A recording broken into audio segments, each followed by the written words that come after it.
Audio Jungle.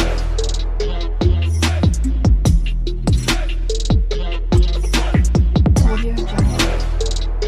Welcome back to my YouTube channel Noor super pigeon में आप सब लोगों का स्वागत है। कैसे हैं आप सब? उम्मीद करता हूं आप सब भाई बेहतर होंगे। आज फिर हाजिर हूं मैं आपके सामने एक नई और अच्छी वीडियो लेकर के, और मैं उम्मीद करता हूं आज की वीडियो से भी आपको बहुत कुछ सीखने के लिए मिलेगा। आज की वीडियो में मैं आपको बताने वाला हूं कबूतर पर फुलाकर क्यों बैठ जाते हैं, ठीक है, और उसका इलाज क्या है ये भी मैं यहाँ पे आपको बताने की पूरी कोशिश करूँगा। जैसे कि आप सब लोगों को पता है ये परेशानी ज़्यादातर आती है सर्दियों के मौसम में, और अब सर्दी है और आधा दिसंबर जा चुका लगभग, ठीक है। तो देखो, कबूतर को जब ठंड लगती है तो पैरों से चढ़नी शुरू होती है ठंड, और जब कबूतर सर्दी में आ जाता है या ठंड मान जाता है तो भाई वो पर फुला के बैठता है। इसीलिए होता क्या है, जब वो पर फुला करके बैठता है वो पानी की तरफ जाता है और पतली बीटें मारता है, कभी हरी बीट मारता है और कभी हरी बीट में आपको सफ़ेद सफ़ेद भी मिलेगा देखने के लिए, जो गंदगी आती है शरीर में से, ठीक है।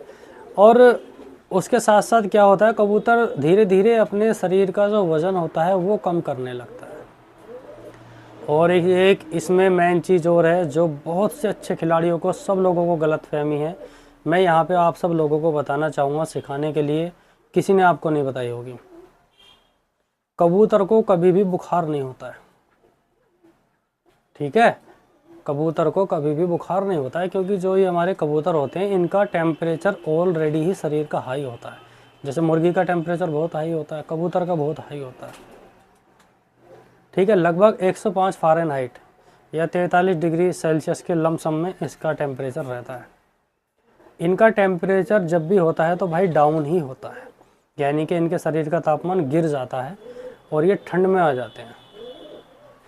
यही वजह होती है ये सुकड़ के बैठते हैं, पानी पीते हैं, फिर हरी बीटें मारते हैं, और आगे इनमें नई नई बीमारियां हो जाती हैं।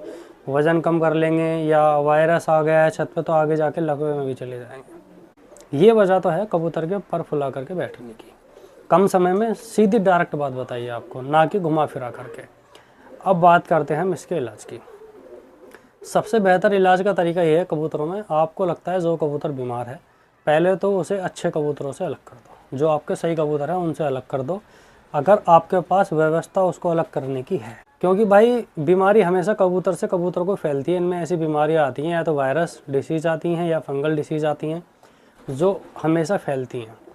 ये भाई कबूतरों के पर से भी फैल जाती है, और एक ही साथ दाना पानी खाएंगे तो फैल जाएगी। कबूतर की बीट से भी बीमारी फैल जाती है। इसीलिए सेपरेट कर दें कबूतर को, उसे अलग रखें जो कबूतर बीमार है। और जो कबूतर पर फुला करके बैठ रहा है उसको ठंड लग गई है, तो आप ये भी कर सकते हैं सिर्फ उस कबूतर के लिए जो बीमार है, ना कि सही कबूतरों में। आप कोई भी बल्ब ले लो छोटा मोटा रोशनी का, जहाँ कबूतर है वहाँ बल्ब लगाओ, जिससे उसे थोड़ी बहुत गर्माहट मिले और उसका टेम्परेचर सही हो जाए। आप देखना, इस बात का गौर करना, बीमार कबूतरों में लगाना। कबूतरों का टेम्परेचर जब ठीक हो जाएगा, धीरे धीरे अप करेगा, तो कबूतर धीरे धीरे ठीक होते चले जाते हैं। इसके लिए एक दवाई आती है टेरामाइसिन। टेरामाइसिन ऐसी कॉमन दवाई है जो कोई कबूतरबाज ऐसा नहीं है जिसने उसका नाम ना सुना हो, और लगभग सभी लोग इस्तेमाल करते हैं। टेरामाइसिन आती है पानी में घुलने वाली दवाई, पाउडर होता है, 100 ग्राम का पैकेट आता है। उसका पैकेट ले लो, जहाँ पे पशुओं की दवाई मिलती है वहाँ आपको आसानी से मिल जाएगा। गोली नहीं लेना, गोली मत लेना, पैकेट लेना, ठीक है। वाटर सोल्यूबल होती है, यानी कि पानी में आसानी से घुल जाती है। उस पाउडर को आप पानी में घोल लो।